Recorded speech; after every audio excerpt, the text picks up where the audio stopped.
Good morning. Great to see you all. Hope everyone had a great Labor Day weekend. We did pretty good in college football across the state of Florida with Florida State beating Alabama. I can tell you, we're in Tallahassee obviously for the job, and everyone was kind of like cautiously optimistic, but very much on edge because they just didn't know what was going to happen, right? 2 years ago, had a great season. Last year was really bad, and so it's like, what's going to happen? So there's a huge sense of relief that they were able to beat Alabama and look good doing it. And then you had Miami. It was a mild upset against Notre Dame. Notre Dame was 6th in the country, and they were able to do that. Obviously, everyone knew the Gators would win against Long Island. And then University of South Florida beat Boise State, which was ranked. I mean, they were in the top 20. So we'll see what happens with that. I think, we'd all like to see, in the whole playoff era, Florida State made it that first playoff year. I mean, that's probably, 10 years ago now. And since then, not one Florida school has even made it, to the playoff. I know UCF a few years back. I guess that would have been BCS probably back then when they did undefeated. So we'll see what happens with that. But I thought it was a lot of fun. I know a lot of people are really happy with that. We are now in the height of hurricane season. It's been, I would say, relatively quiet. I think there have been some storms, fish storms. There is something that's being monitored. It's way too soon to know whether it's going to have any impact on Florida. A lot of the models have it being a fish storm, but it's too early for the models to be accurate. So we'll see. I will just say that September, as you get into September, this is kind of the height, certainly mid to late September, beginning of October, historically, about when you get storms. So just as a reminder, we've made permanent sales tax elimination on the disaster preparedness items. So if you haven't prepared, you have a chance to prepare. You don't necessarily want to wait till it's 100 miles offshore bearing towards Florida to go out and prepare, because then other people are doing that too, and you end up with lines and shortages and all this other stuff.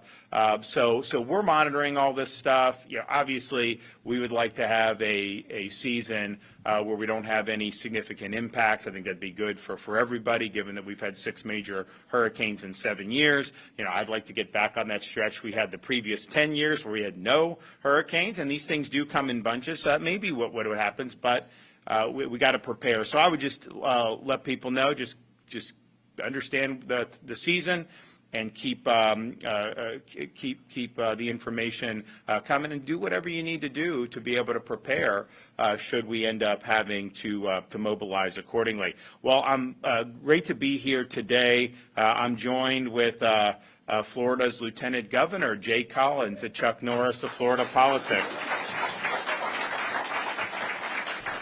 FDLE Deputy Commissioner Shane Pollard, and last but certainly not least, our great sheriff from Seminole County, Dennis Lima, who's been fantastic on so many different issues. And we're here today because we have a lot of success that we're able to tout about our efforts to fight fentanyl in the state of Florida. And this is not an easy issue to deal with. This is something that, I don't even know when fentanyl started coming on the scene. I know, like 20 years ago, I don't think it was around. But this started coming on the scene, and there's a lot of toxic things that get out there, a lot of narcotics that can be very dangerous. I think the thing with fentanyl is it takes just a very small amount to be fatal. And what ends up happening is, and this happens, we've had people in this community obviously who've been affected by this. You have like some college student, and they're like, have exams or something, and then so someone's like, hey, take this pill, and they think it's something, and it ends up having fentanyl in it, and that can kill them just by taking one pill. This stuff gets laced in all kinds of things, And the amount of fentanyl that we've seized, I'll talk about in a minute through our program. You know, it's not like it would kill like a dozen people. I mean, you're talking about enough fentanyl to kill tens of millions of people, and it doesn't even need to be that much of an amount to be able to do it. So this is something that is really, really significant. I don't think there's anybody in Florida that has not been impacted in one way or another. You know, maybe not you, maybe not your immediate family, but you know a coworker who's lost a family member, or you know a neighbor, or you know somebody maybe in your extended family. This is something that's been really significant. And I know a couple years ago we were hitting over 100,000 drug overdose deaths across the United States of America, and fentanyl is the main reason why it reached the levels that it has. Now, part of our approach to this is understanding we've done a lot on working with kids, and the First Lady has done a lot on letting kids know in school.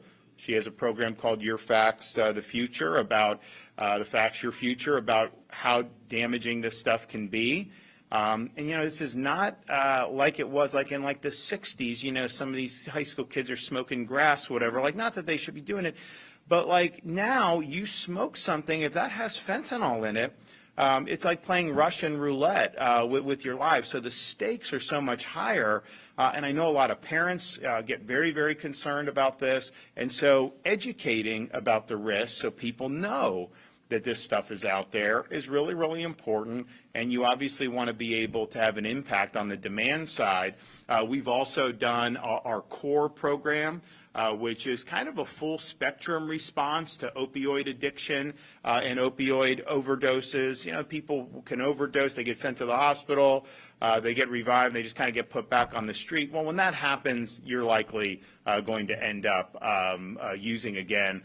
And so this is a full spectrum, once you get out of the hospital, still having support, and also being able to be put on a regimen if they need to be, so that they're not going back to that. And it's been very successful, and that's led in part to the reduction in opioid overdose deaths throughout the state of Florida, you know, which we're very proud of. So the demand side is really, really important. Information, having ability to treat, all that is something we've really leaned in on. But you know, you have to recognize that this stuff is pouring across the southern border, or certainly was under the previous administration, in massive numbers. This is a huge business for drug cartels. People on the street can make a lot of money selling it, and this is something that we have to take very, very seriously from a law enforcement perspective.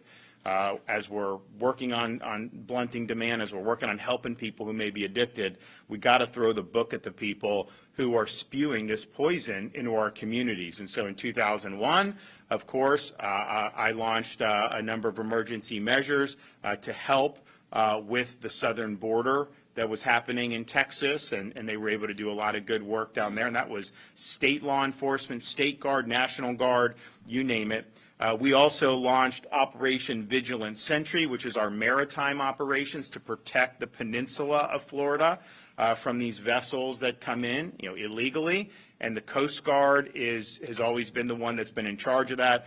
Certainly at the time under the Biden administration, there was not enough Coast Guard assets to be able to stop all these vessels. And so we deployed more than 250 officers and soldiers from State Guard, Fish and Wildlife, Emergency Management, so that they could fill the gaps and stop these vessels. And over the years with Operation Vigilant Sentry, there have been, this is just state, so the feds have done as much or more likely with the Coast Guard, but just our Operation Vigilant Sentry interdicted 19,000 illegal aliens, almost 18,000 repatriated to their home country, and more than 470 total vessels that were interdicted. And a lot of times you have these vessels, they have narcotics on them. They have other types of contraband on them, and usually a bunch of military-age foreign men. Is that what you want in your community? Narcotics and contraband and these military? No, of course not. So being able to do the problem, though, with how all the immigration stuff, like if they get to the shore, what happened is Biden would just release them, or he'd send them somewhere else in the interior of the country. So we really had to work on interdicting at sea. When you interdict at sea, you give them to the Coast Guard, they take them back. That's the practice. Honestly, I think if they show up in the Keys, you should take them and send them back. Like, why would we, act like that's such a different thing? But nevertheless, that's how the federal government has historically treated it. So these were really important operations, and I guarantee you, those operations have saved lives. There's no question that that has happened. Now, we also knew that we needed to do more to support our local law enforcement and continue working with our state law enforcement agencies. So in 2023, we established the State Assistance for Fentanyl Eradication Grant Program. We call it the SAFE program, which gives law enforcement funding needed to conduct large-scale drug interdiction operations across the state of Florida. This is allow local law enforcement agencies to effectively fight against drug trafficking and to get hundreds of pounds of deadly drugs off the street. So here we are now, 2 years later, and honestly, I mean, maybe even a little less by the time this got signed into law and everything. So 2 years, roughly. The results have been incredible. To date, this is just through our SAFE investigations. Over 200, almost 200 SAFE investigations have led to 2,100 arrests, the seizure of 485 pounds of fentanyl, and over 63,000 fentanyl pills. So what does that mean? 486 pounds of fentanyl, 63,000 fentanyl pills. That is enough fentanyl to kill approximately 1/3 of the population of the United States of America.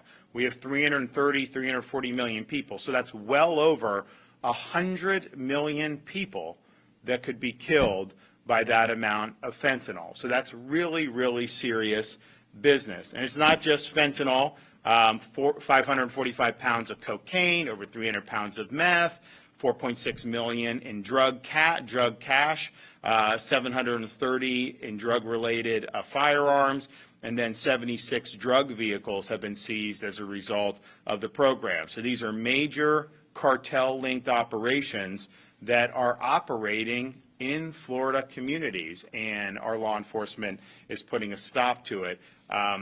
And that was one of the reasons why when we talked about the southern border so much, I'd have the critics, like obviously media and whatever, why do you care about the southern border? You're not on the southern border. Well, first of all, as an American, I care about having a border in a sovereign country, and I know people in Florida care about that too. So that's just the threshold. But what was coming across the border was not just staying in El Paso or Laredo or McAllen, Texas. It was going all across the United States of America. They wouldn't be running those operations with the drugs unless they could get it out across the United States of America. And so we knew from individuals coming, the contraband, all this stuff, that this would have a major impact on the state of Florida. And so the SAFE program was one of our ways that we fought back. And so if you look at some of the results, they are really, really encouraging. So FDLE agents in Orlando, Jacksonville, and Fort Myers earlier this month arrested multiple suspects that were part of a drug trafficking ring connected to a Mexican drug cartel. Coordinated takedown of these dangerous individuals all on the same day in different parts of the state is testament to the work that FDLE is doing. Their operations span 4 different states. One of the suspects was an illegal alien from Mexico with a standing deportation order. FDLE special agents worked for months to become embedded in these drug rings, both in Florida and in other states, so that they could uncover these drug trafficking networks. Several agents have even been close to being killed after a few undercover drug deals went bad. And thankfully, they were able to keep their cover and see these traffickers arrested, including right here in Orlando. Earlier this month in Orlando, FDLE arrested a high-level cartel member selling fentanyl and meth. They were able to seize more than 4.4 pounds of fentanyl during the bust. That's enough. 4.4 pounds of fentanyl could kill 1 million people. FDLE Orlando also arrested an illegal alien from Colombia, a former Colombian paramilitary leader responsible for cocaine trafficking and who had admitted to committing 29 murders. What are we doing with these people in our country? Are you kidding me?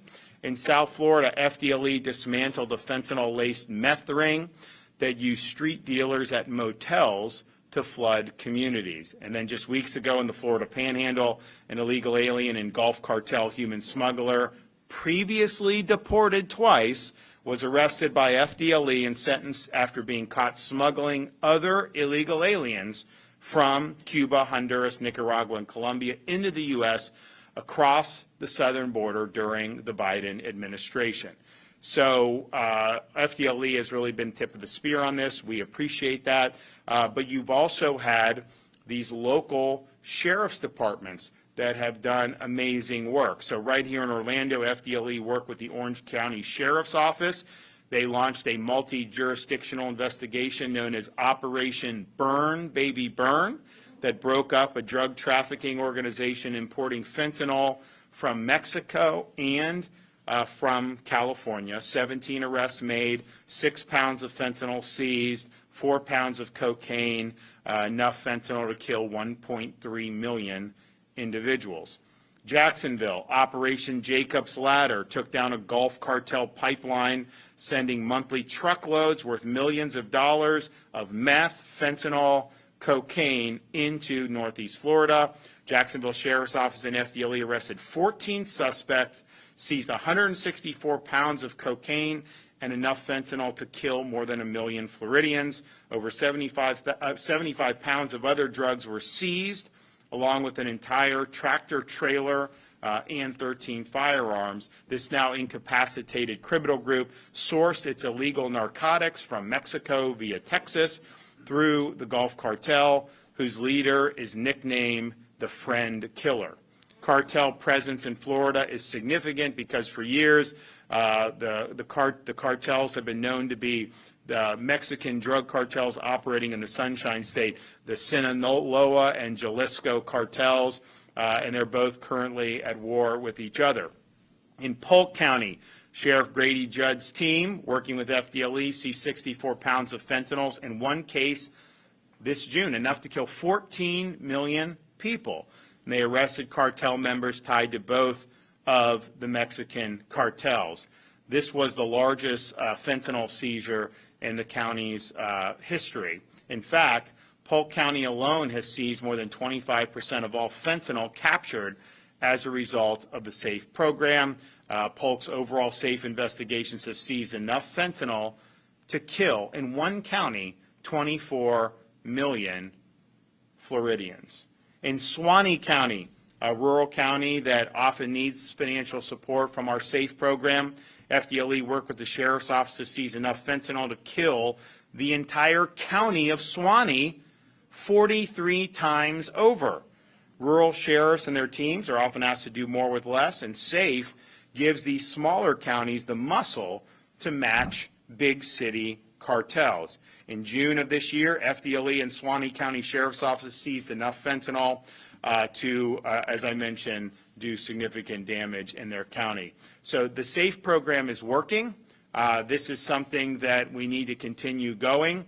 Last year, I recommended an additional $20 million so that we could keep our SAFE program operational. Now, the legislature did fund some of it, but not all of it. They funded $13 million, but this is something that absolutely deserves support in the next legislative session. So we have $7.7 million committed to active contracts. There's now about $5 million that are left for new contracts. Now, that may be enough to eke through the fiscal year, but it's not going to be enough to continue the momentum and continue to save lives. And so we will be recommending, when I roll out my budget later this year, additional funding for the SAFE program, and we will obviously work with the legislature to ensure that, and it's kind of rare where you fund something and then 2 years later you have significant deliverables. That's rare in government. Not as rare in Florida state government, but very rare throughout a lot of government. But these results are significant. These results have made our community safer. These results have saved the lives of many Floridians. And so I want to thank everybody that's been involved in this. This is a success story. There's a lot more that needs to be done, and I know the cartels aren't just going to fold up tent just because Florida has really gotten tough. And it's not just the SAFE program. I mean, we've also have very strong laws in place, in Florida. I became governor. They were pushing to repeal Florida's truth in sentencing law so that people would have let out a lot of felons, and they wanted to be more lenient on things like fentanyl crimes. I put the kibosh on that, and so we now have really stringent penalties. And what Sheriff Lima and others will do is appropriately is, if you're dealing fentanyl and you sell it to somebody or give it to somebody who ends up overdosing and dying, you can be charged and should be charged with homicide. And that's what they're doing, because these people know that what they're doing, is killing people. So I want to applaud everyone that's been involved in that. We got to keep the momentum going. We can't just sit here and say, these are great successes and then just move on to other things. There's a lot of our family members, particularly our young people. You can make a dumb decision now and then, but you'd like to think like, you make a dumb decision, you wake up the next morning, you kind of realize you made a dumb decision and then just do. But this is, you may not get a second chance if you're taking something that has this amount of fentanyl in it. So people's lives are hanging in the balance. Okay. We're going to hear from some of our other speakers. So, Jay Collins, I think a lot of you know him by now, but he was our senator from Tampa. He is a retired Green Beret. He served 23 years in the Army, has a very distinguished record in a lot of these elite special forces units. But interestingly, in the course of his military service, he ended up, losing one of his legs. And so he had a decision about, his future, and he decided that he'd be the first person in Army history to re-qualify as a Green Beret with a prosthetic leg. And he set out to do it, and he did it. Then he served another 5 years in Special Forces with that. As a senator, he's been strong on all the issues that so many Floridians care about, very strong against illegal immigration, all of our border policies. He's been right there supporting, very strong on combating fentanyl and supporting law enforcement. Also was the guy that got our bill enacted to ban the CCP from buying land in the state of Florida, which is something that we led the nation on. And so on issue after issue, he has run into the fights, into the fire. That's what he did in uniform. That's what he's done in political office. And then even more recently, when the hostilities broke out with Israel and Iran, we had a lot of people from Florida over there. We had college students. We had other people. The airport was closed. They were, ballistic missiles were raining down. They asked for help. So the state of Florida, as we have been known to do, I authorized an emergency mission to exfil people from Israel and bring them back safely to the state of Florida. We ended up getting thousands of people out of Israel at that time to safety, and then we flew many of them from Cyprus back here. Jay was actually, he flew to Israel. He's on the ground, and he was personally rescuing people during that conflict while these Iranian ballistic missiles, were raining down. And, he served in Iraq, Afghanistan, all these places in his career. They didn't have those types of ballistic missiles. So that's like a new challenge, and yet he's there doing it. So I'm very excited to be able to watch him continue his work. And I want him to come up and say a few things right now about the fentanyl fight.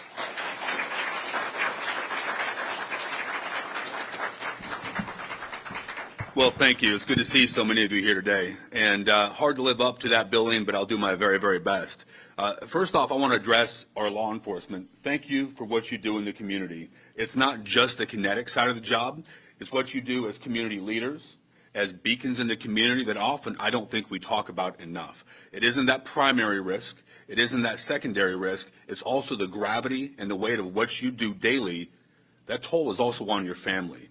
So we owe you the time, the tools, the training necessary to complete your mission, but more importantly, complete your mission and go back home safely to your families, because your moms and dads, brothers and sisters, sons and daughters who have other responsibilities as well, and I can't thank you enough for what you do.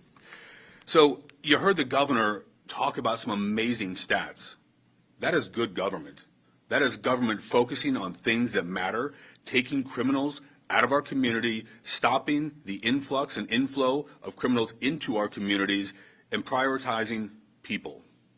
There are many who want to talk politics, who want to play games on these issues. But let me tell you something. Here in Florida, that is not what we do. We will prioritize our people. We will keep you safe. And if you put our folks at risk, either via drugs, via crime, we will hunt you down. We will bring you back, and you will face justice, and you will be held accountable. That is a God's truth and promise each and every day. So let's talk about the SAFE program. You heard about the arrests. You heard about what it did to our community and how many people pulled off the street. You heard about the risks with fentanyl.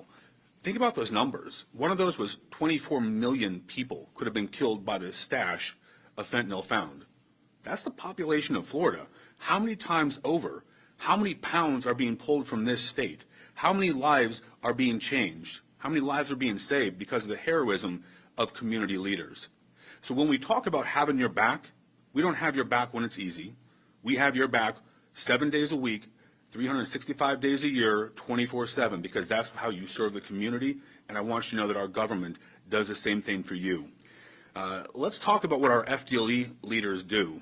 You know, your job is so multifaceted. You coordinate and work with so many agencies, so many personalities, but the results speak for themselves. Putting your neck on the line, leading something this dynamic, finding ways to solve problems that people haven't done before, i.e. getting outside our borders, getting out there in the water and interdicting them before they come to the state. That's life-changing. That changes policy. That puts new perspective on an old mission. You know, it's a blessing to get to serve our governor, our state, our people, the way I do as lieutenant governor. But when I tell you politics wasn't the plan, y'all, I unequivocally mean that. I wanted to be on a boat in the Gulf fishing with my kids after 23 years as a Green Beret. But you know what matters? Leadership matters. Look at where we are as a state. Look at where we have come from to where we are, and our future is bright because people stood in the breach, protected you from things like this, stood up for the things that matter, and now we are an economic juggernaut, an educational juggernaut as a state, and people are coming here and fleeing states with liberal ideology. Recently, you saw that I had the opportunity to fly to California and bring back that individual who killed 3 people on our roads. You know, we were accused of that being performative, but let me explain something here. Leadership isn't sitting at a desk.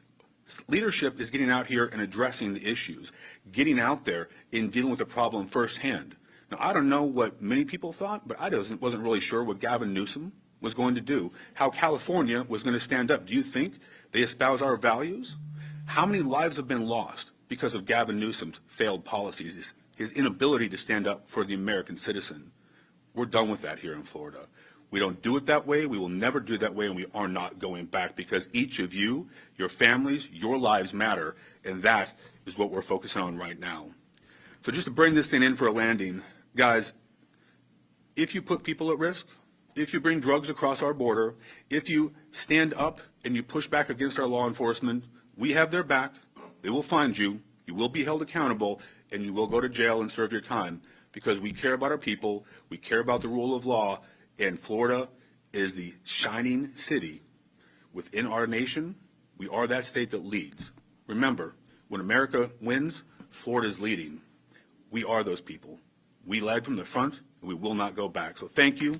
God bless you, and God bless these United States.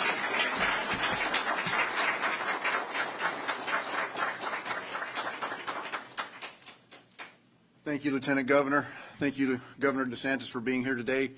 It's an honor to have you guys here to talk about the success that FDLE and our law enforcement partners have had fighting this very, very bad drug. I want to talk to you from being a law enforcement officer almost 30 years now. I'll submit to you that this is the most successful drug fighting program that I have ever seen. And you'll see a lot of other law enforcement agencies say the same thing out in Florida. The results speak for themselves, and because of Governor DeSantis' program, under the SAFE program, we have been very successful. The FDLE agents that you see standing behind you, and many, many more out in the field. They risk their lives every day out there with their partners that work with us from our local law enforcement agencies.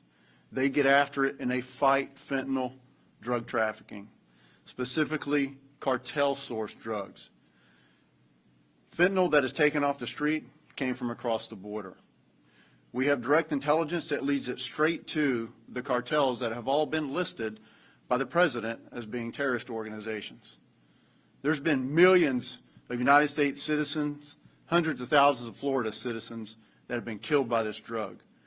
The governor, Lieutenant Governor Collins, they get after it, and we follow their lead. We pursue them, and we hunt these guys. They are bad, and that is our business. The men and women in law enforcement, they do not tolerate this. They know the damage that it brings to the communities. You heard from the governor and lieutenant governor the statistics. They're quite impressive. Our local law enforcement partners and us, we would not be able to accomplish that without the funding from the SAFE program. We will be lucky to make it through the end of this fiscal year without additional funding. This program has been very beneficial to Florida. I'll submit to you that the agents you see here behind me and our law enforcement partners that we work with, they have saved thousands of lives in Florida, actually millions if you take a look at it. Because every drug dealer that's been taken off the street, it sends a ripple effect and it resolves many other issues. These are not small-time drug dealers or users that have been taken off. All of these traffickers, over 2,000, they are drug traffickers. They are not users. Those are the ones that we target.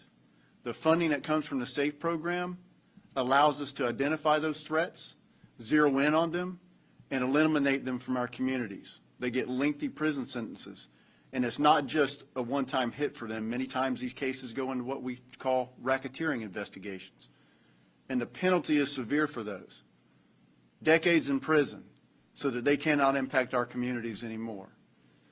And I'll close lastly by saying I want to thank Sheriff Lima, and I want to thank Sheriff Judd, Sheriff Chad Chronister, and many, many more of our law enforcement partners. It would take me a bit to name them all, for the fantastic work that they do out there for Florida every day.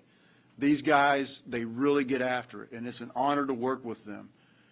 And I'll close by saying it's a highly motivating thing whenever you have your state leaders come in to where you're at and speak about the success of the results.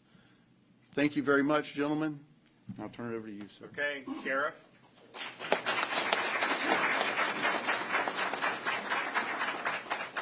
Well, good morning, everyone. First and foremost, I am so incredibly proud to live in a state that has a governor and a lieutenant governor who has wore the uniform of our country, protecting our domestic and international freedoms. That is incredibly rare. So I come to you today as the sheriff of Seminole County, but also the president of Major County, former president of Major County Sheriffs of America, and current president of the Florida Sheriffs. And I can tell you from working with Governor DeSantis from the early stages of his advocacy, he has not stopped. Actually, he deserves a lot more credit than what anyone has ever given him on this fight.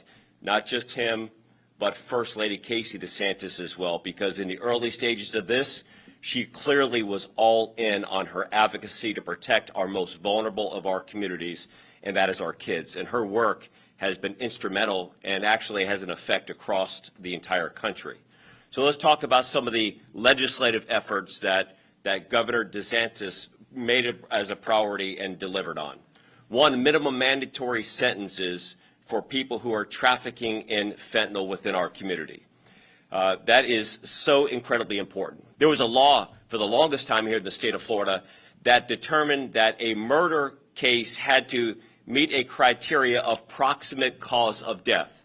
Again, working with our legislative partners, the governor was able to bring home to change that to substantial factor, allowing us to charge drug dealers with murder. And in Seminole County alone, we've charged nearly 50 drug dealers with first-degree murder for dealing deadly doses of drugs on our street. But it didn't end there. We also recognized that there was a problem because we knew the life-saving effects of administering Narcan, reversing the effects of a drug overdose. But The drug dealer, when they dealt the drugs and somebody was revived with Narcan, was literally getting away with murder because the person did not die.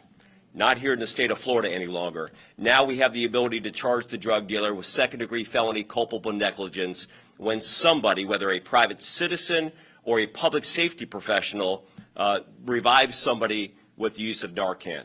Last and certainly not least, we found that as more people were going into the treatment spaces, there was always an increased penalty for drug dealers selling drugs in proximity to areas of vulnerability, school, church, playground, but no increased penalty for a drug dealer selling drugs in proximity to a location where somebody was actually getting treatment. Now in the state of Florida, that increased penalty is in effect, so we can charge drug dealers with that increased penalty. Sheriffs from out the state, it does not matter whether we're here in Orlando. You could have this press conference anywhere in the state, and I can promise you 67 sheriffs in the great state of Florida would stand at the lectern, deliver the same message that this is a crisis that we've never experienced before, and the safe funds and resources provided us with a network of support, and especially for the smaller counties, as the governor was saying, resources to combat these very sophisticated drug cartels. If you watch what has happened, Chinese had the precursor chemicals, and they were sending it over here. The two major drug cartels, Jalisco New Generation Cartel and the Sinaloa, sent their chemists down with the Chinese chemists to learn how to do this. Fentanyl, you've heard the stats of deaths over and over again. It is 100 times more potent than morphine, 50 times more potent than heroin, or a microgram, not even visible to the human eye, is a lethal dose. This is why it's such a significant problem. Our partners with FDLE are the best in the business, and I'm telling you, last year we did an operation called Operation Black Ice. We typically name these operations after the lead agent names an operation, so you hear these different names. But Operation Black Ice was a partnership between FDLE, the Seminole County Sheriff's Office, Volusia in Orange County, and nearly every municipality in between. This was a 6-month operation using resources from this SAFE program. Let me give you just kind of a snapshot of what the results were. There were more than 50 pounds of cocaine, 4 pounds of fentanyl, 4 pounds of black tar and brown heroin, 23 guns that were taken off the street. The mastermind behind this thing had a sophisticated drug trafficking organization that connected directly with the cartels. It resulted in 33 arrests of individuals. Let me just highlight 2 of the arrests to emphasize the importance of this program. One person that was arrested was actually the manager at a local UPS store. And when people would send UPS packages, working with the drug trafficking organization, he would intercept the package and deliver the package himself as a part of this sophisticated ring. Another person that was involved was found with 50 pounds of cocaine at his house when we executed a search warrant. Another was in prison in Jackson County and had a murder for hire plot. For somebody who owed him drug money, he was paying other inmates on the inside that we were able to work at Appalachia State Correctional Facility to have somebody murdered there. And in addition to that, he was arranging drones to fly cell phones and other types of contraband over rec yards and drop them on the rec yards. This is an operation that is just us in Seminole County in Central Florida, but is going on across the state with the assistance of the SAFE program. And I got to tell you, we have so much to be proud of here. I mentioned that serving in that role with the major county sheriffs of America, the largest sheriff's offices in the country, and because of Governor DeSantis, First Lady Casey DeSantis, our former Attorney General, now Senator Ashley Moody, and our current Attorney General, James Uthmeyer, we are the envy of policing authorities across the entire country. And I am so grateful for the governor and his team to be able to make that happen. So thank you so much. Well, thanks, Sheriff. Thanks for all the good work. And Sheriff Grady Judd was mentioned, and Polk's doing a great job. obviously we've worked with so many sheriffs, and in Central Florida, Wayne Ivey, one of the best. We do have the best sheriffs in the country, and I think that that's something that's very meaningful. And I know that we've developed a very strong relationship across the country amongst the law enforcement community because we're doing it right. And anywhere I go, people will say that. In fact, I remember I was out in Southern California a year or two ago and meet one of the local police chiefs in a very nice community. And he's like, and I'm like, how you doing? He's like, I'm doing great, Governor, but all my police officers want to move to Florida now because of what you guys are doing. And we do give you a $5,000 signing bonus, but it really isn't that as much as it's just they want to be in a culture that is putting public safety at the forefront, that isn't indulging in any of these ideological escapades where, releasing people from prison is somehow going to make everybody safer, or not prosecuting criminals and let them commit all these crimes. Like those are those approaches have tried. They're busts. They've really destroyed and hollowed out some of our previously great American cities, and so we're obviously not letting that happen in Florida. And with respect to the fentanyl, having strong penalties matters. And I'm not, saying that we're never gonna get to a point where no one will ever want to come here and sell this stuff, because obviously, they're taking a risk. They can make a lot of money, and so they're willing to take the risk. But I do think there's something to be said for being tough and deterring. Maybe they make a different calculation about where in the U.S. they want to go. There was that story, actually CNN did it. It was like a year or so ago, and it was an illegal alien gang. It was a theft ring, and they were like looting stores in New York City, stealing from, I think, personal possession and personal residences, and they'd steal all this stuff, and then they'd sell it. And then they'd take the money and they'd come down to Florida and they would party and have fun and do all that. And then they go back to New York. And so the person from CNN is like, well, if you're spending all the money in Florida, why are you going back to New York to steal? Why don't you just stay in Florida? And they said, because in Florida, when we steal, they put us in jail. And so they did not want to mess with that. And I do just want to, because the sheriff had mentioned it, it is interesting. Lieutenant Governor Collins, I had mentioned his background. Florida, out of all 50 states, we're the only state in the United States that has a governor and a lieutenant governor who are both military veterans. I mean, just one of 50 states.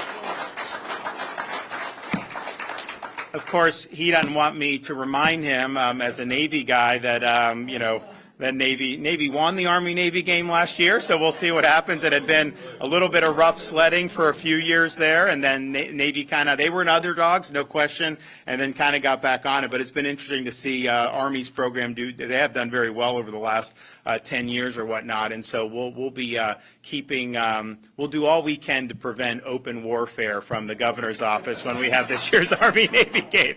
All right, we have any questions back there? Yes, ma'am.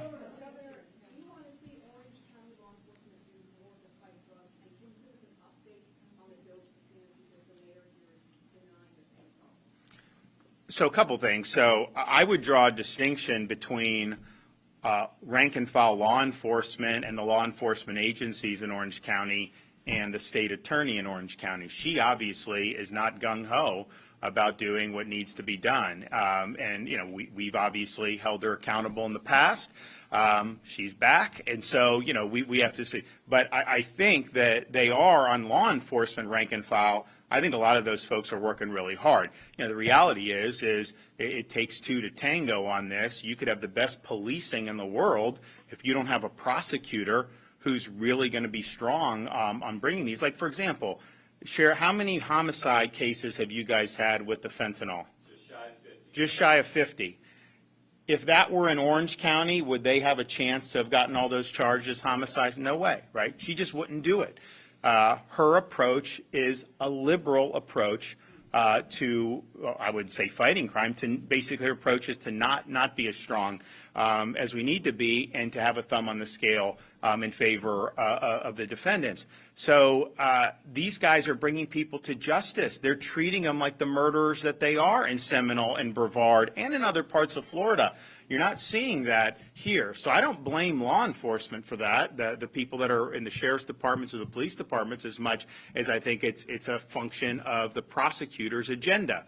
Now, you get elected, you can make judgment calls to a certain extent, but there are limits to that discretion. And when these prosecutors, Soros-backed, have done where they've exceeded their discretion and ended up neglecting core duties, I've removed them from their posts. And that's something that I have no doubt in that regard has saved lives. I have no doubt that it saved lives, 100%. So we're going to be ready, willing, and able to do what we need to do. But let's do, yes.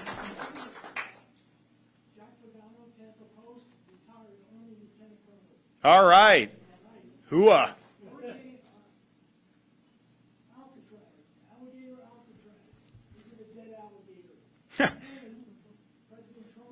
You've had thousands and thousands of deportations that might not otherwise have happened because they didn't have enough room to be able to do it. So we're ultimately going to win that fight. Now, I also announced that we had demand even beyond Alligator Alcatraz, and so we have this deportation depot up in Northeast Florida, Baker County, right next door to Jacksonville. So that'll be able to hold another 1,000 to 1,500.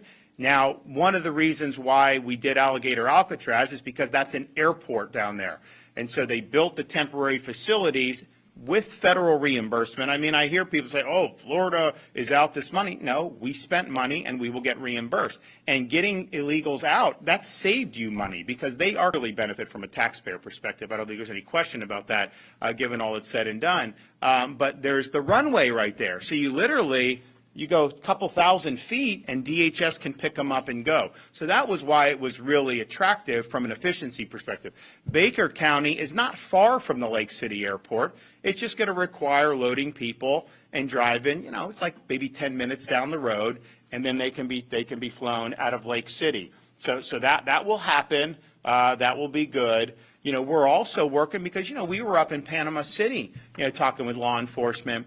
And, you're in the Panhandle, sending to Alligator Alcatraz, that's a long way. Even sending to the deportation depot in North Florida, that could be 3 to 5 hours depending on where you are in the Panhandle. And so, they were like, is there a way we can get a facility that's going to be closer to us? And so we said yes. So we're actually in the process of figuring out how we can set up a Panhandle pokey, and we're going to have that in the Panhandle.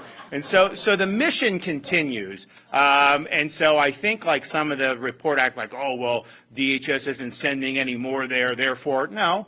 DHS hasn't sent us any more since that judge ruled, but this week we're applying to have that decision stayed. Here's what they did, this is so outrageous.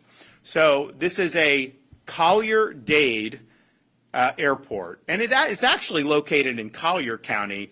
Dade does run it, but it's actually in Collier. So it's kind of, we're the uninhabited part of southern Florida. And so you have that there. It's been there for decades. So we said, we had been working with the feds on all the immigration stuff. We have all these 287G. We've done more to facilitate the president's agenda on this than any other state by far. But the one thing they kept saying is, look, we don't have enough DHS facilities to stage and to process before they're sent back to their home countries. And it's not as simple as just, hey, you go, like there is a process, like they are getting due process. Now, some of these people have already had due process. They've already ordered to be removed, and yet they still haven't followed that order. So it may vary depending, but the bottom line is you do need something. So that's why they said, is there a way you can expand capacity? Well, Sheriff Lima, they've got criminals, normal criminals they've got to deal with. Like, we can't say, like, oh, the local jails should just have to do this. Now, they have done it to a certain extent, but there's definitely a limit to that. Our state prisons, we have people who get convicted, go to state prison. And so we're like, okay, we'll work to do it. So we did the one at Dade Collier Airport, Alligator Alcatraz, because you have the runway right there. And it was our view, once they were there, they weren't going to escape, and then they could be flown out. And I think that has actually worked very well. And they have picked up the pace of deportations. So people sued, and they said, oh, no, you can't do that. Why? You didn't do an environmental impact statement. That's what it was. That was the crux of the suit. Now, the state, we don't have to do a federal environmental impact statement when we're doing business on our own property. Like, we don't have to do it. It's not a requirement. The federal government does have to do it when they're doing certain things, and that is law, and I think it gets abused, but it is the law. So, we didn't do it because we're not required to do it. What the judge said was, well, since you're doing this to help the feds, it really is a federal facility, and therefore they didn't do the environmental impact statement. So even if somehow we don't get a stay, DHS, they can generate an impact statement. The impact is negligible because it's all self-contained on the existing airport footprint. We're not doing sewage or any of that. They truck the waste out. They bring all this in. We obviously weren't going to do anything that was going to undercut all the stuff I've done for Everglades restoration. And so that was all buttoned up. So that's what the judge, oh, you didn't do that. The federal government is really running it, even though they're not.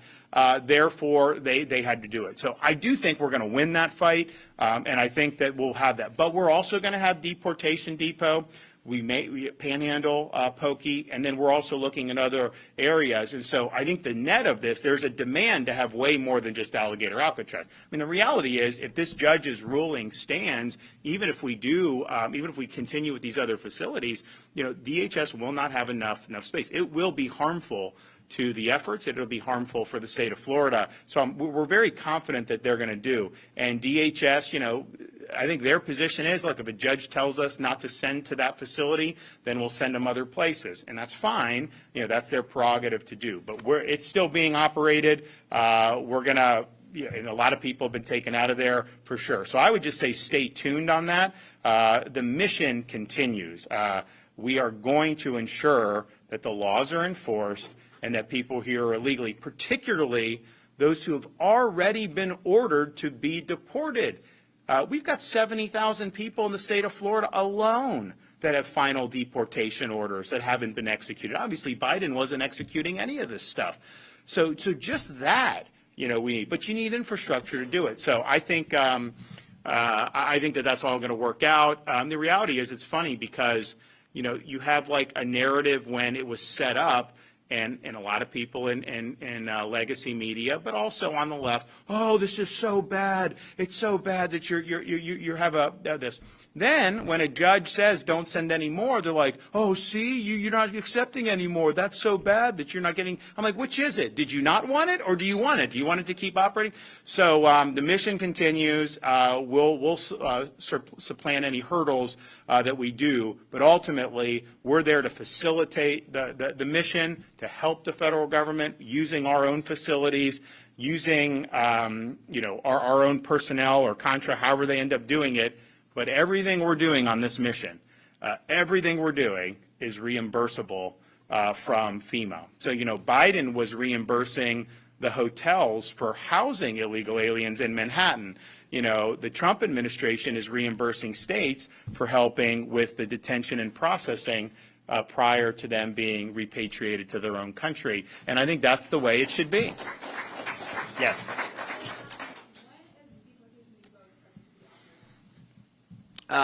We will, it is momentarily. We will have an announcement on that maybe pretty soon. We may, you'll find out pretty soon, I think. I mean, we said it would, the runway we said when I announced it is basically the timeline that we'll be on. Yes.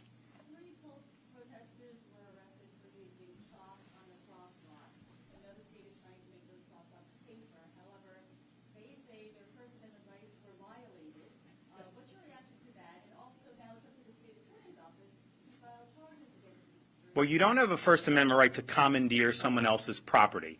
You have a First Amendment right to paint your own property and knock yourself out if that's what you want to do.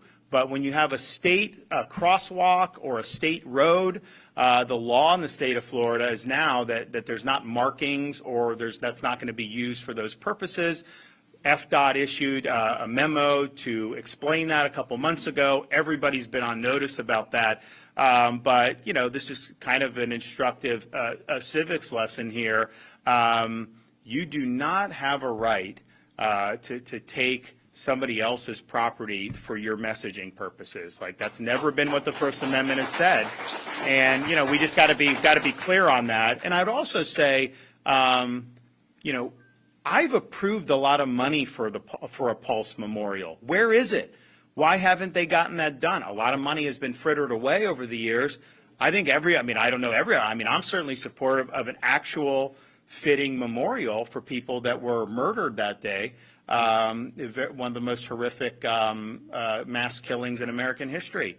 Yeah, I've approved a lot of money for that over the years. But that's not for some crosswalk. That's not to do those other things that are different from state law. So look, what I will say is this: most places in Florida, 95%, and there were other things that were marking before this bill went in. We had Blue Lives Matter, which, you know, I've been supportive of that. But, you know, we're not going to use our roads for that, right? And so hang up a flag, do what you want on your building, your house, however you want to do it. But we're not going to be doing that on our state roadways. And I think this is the best policy. I think it's just, you know, some of the stuff that was going on, you know, over the last couple of years, it's just, it's too much to have this. And then what will happen is it creates safety hazards. One, people just seeing it, but then you have some people who may disagree with the message, and then they're incentivized to try to like peel out or something. Now they get held, but it's just, why are we even, you know, going down this road? So we are going to make sure that, you know, that law is enforced in an even-handed way. I don't care what your message is. Use it by yourself. You can say it. You project it how you want on your property. You can do all the things that we've always been able to do, but just don't use other people's property to do it. Well, yeah, look, I mean, I'm under no illusions about the state attorney from Osceola and Orange County. I mean, I think it's likely going to be political decisions. I get that. I understand that. But the reality is our role from the FDOT's perspective, Florida Department of Transportation, is to make sure the roads remain clean. Make sure that the roads remain clear of this. We're not going to say, you know, well, you know, this community, that community can do it, but not you, not you. No, we're just going to say the roads aren't going to be used for those purposes. Now, there's Delray Beach, I think, has a hearing in Orlando today. I think Key West is tomorrow in front of FDOT. They have basically taken the position, even though the law is what it is, even though FDOT has issued guidance, that they should just be able to be a law unto themselves and do whatever they want. And look, you know, that's not the way this system of government operates. Like, we have elections, people get elected, they pass legislation. I, as governor, sign this into law. So not only do I have a right to make sure that it's enforced, I have a duty to do it. And I took an oath to discharge the office and to do all that. So they just decide they don't like the law. They want to do what they want to do. That just isn't going to fly. It is not going to fly. So eventually FDOT will be able to correct it in Delray and correct it in Key West. But I would note, a lot of other places had stuff, and once they were apprised of the new policy, they were like, fine. And they basically said, yeah, that's the law, that's the law. So it's only in certain areas where you've had folks think that they shouldn't abide by it. But most of the places in Florida have understood that. And that's with messaging that, you know, probably a lot of people in this room would be supportive of. That is not allowed either, because we're just saying that's not what the roads are for. Yes? It's not political at all. I mean, the reality is, we were here with Blaise Angolia, the chief financial officer, who's doing a fantastic job. I mean, he is a bulldog when it comes to standing up for taxpayers. And isn't that what you want in a chief financial officer? We want to highlight the growth of these local government budgets. We have people that will come to us and say they're getting pinched by property taxes because their homes are being valued for more than what it was. And by the way, what goes up goes down. I mean, what was your home valued at in 2006 compared to 2010? You remember that period? Probably worth more in 2006 than it was in 2010 in almost every instance, I would imagine, given what happened with the market. So these things go up and down. So folks come, and then, you know, I have to usually remind folks, your property taxes are local. They're under Florida's Constitution. The millage, all that is set by these local taxing authorities. The money goes to them, and then they use it. We don't rely on property tax revenue at the state level. You know, we have sales tax, we have some other things. We just got rid of the business rent tax, eliminated that tax, and we've eliminated other taxes. And we're happy to do it. And we're one of the lowest taxes state in the country. Certainly on a per capita basis, we're probably the lowest.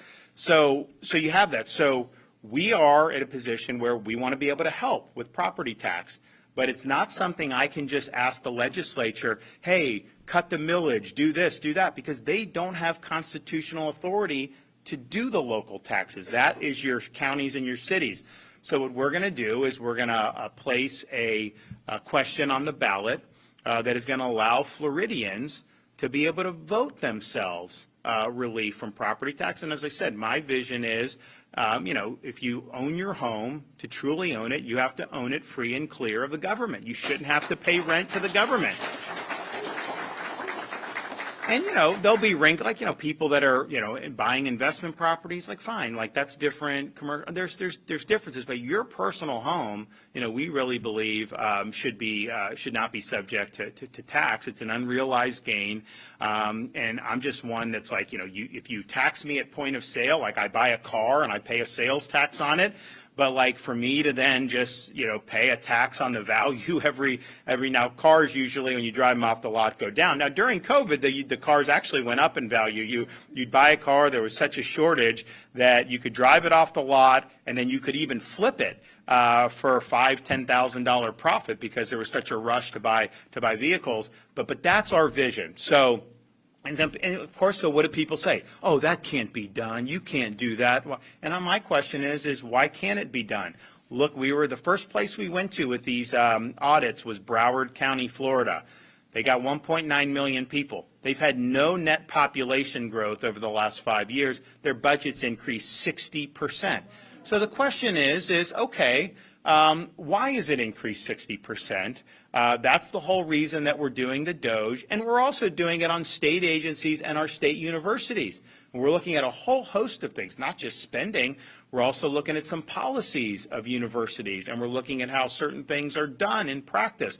Because, you know, you have the law on the books, which in Florida, we were the first state to eliminate DEI from our public universities, and we did that years ago. But are you repackaging that under another name? Or is that being smuggled into lower levels of university? So we're looking at all that stuff, and we're looking at ways state agencies can do better. Although I do point out, if you look, the budget that we're under right now in Florida is spending less than last year's budget, and last year's budget spent less than the year before. I don't think there's many places that are actually reducing spending while still doing major things like teacher salary increases, moving Florida forward. I mean, our I-4 stuff we're doing has already made a big impact. We do a lot more there, billions, and we're proud of doing that. But we're doing it on a budget. But yet even, so I could say, you know, since I've been governor, we've retired almost half of the state's taxpayer-supported debt for all its history. We're the second lowest per capita spending in the country. New York has 3 million, 4 million fewer residents. Their budget's twice as much as ours. You know, we don't need to be, no, you can always do better. So that's our view on that. But on the local governments, people are getting pinched by property taxes, and you're getting pinched to fund budgets that have greatly expanded.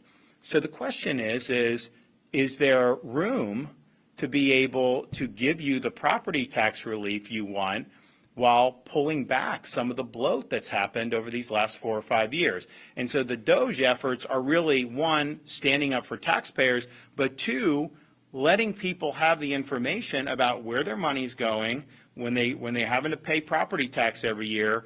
What is that going towards? And do you want to change that relationship you have with these local governments so that they can't keep picking your pocket, just for living in your own home. So that's what's good. It's not political or partisan. It's something that I think has a lot of interest across party lines, because it isn't like if you're one party or the other that you're happy that your property taxes have gone up. I don't think anybody's happy with that, especially when they haven't realized the gain. Like, it's one thing if you sell your house, you get a new one, and you have a different tax basis, maybe it's taxed more. People are just living in their home, and they're having to pay more taxes even when the millage rate isn't increased because the assessments. Oh, your property's worth $200,000, $300,000 more, $400,000 more. And it's like, man, and here's the thing, you will get assessed higher. I don't know how aggressive they are at assessing you lower when the market goes down. That's, I don't know. Like, maybe some do. I know we've got some property appraisers who are probably pretty stand up around the state, but the reality is it's usually a one-way ratchet. So that's what that's what we're moving towards. Blaze is really doing a great job. And the fact of the matter is Orange County was not cooperative. He has the authority, and then the state also has additional authority with the most recent budget. So when you have people reading off a prepared script and not willing to answer questions, as a taxpayer, is that acceptable to you? No, of course not. So this is something that I think is important. I think compliance is obviously required under the law, and I expect to see that. But I think Blaze has been good. He's been very hard on Manatee County, which is a very red county. I mean, I'd have to look at the election results. I mean, when I was running, I think we won it by like 30 points. It is not a liberal county by any stretch. He's also looked at like places in the Panhandle and elsewhere. So it isn't just the blue dots like Orlando and Orange County and Broward. Those are included. Gainesville's included too. I mean, they've got a lot of issues. But it really is across the board for all taxpayers. So I'm proud of what Blaze Ngoli is doing. I think we need somebody in that position that's going to be very aggressive at being an advocate for the taxpayers. And I think you're going to see that there's a lot of this, because you think about it, if you're elected to one of these boards, commissioners, you're there, and then especially during COVID, it's like, okay, the whole world comes to Florida, right? People move to Florida. Some people just vacationed in Florida. Some people just wanted to get away from the insanity elsewhere. So what happens is your coffers swell.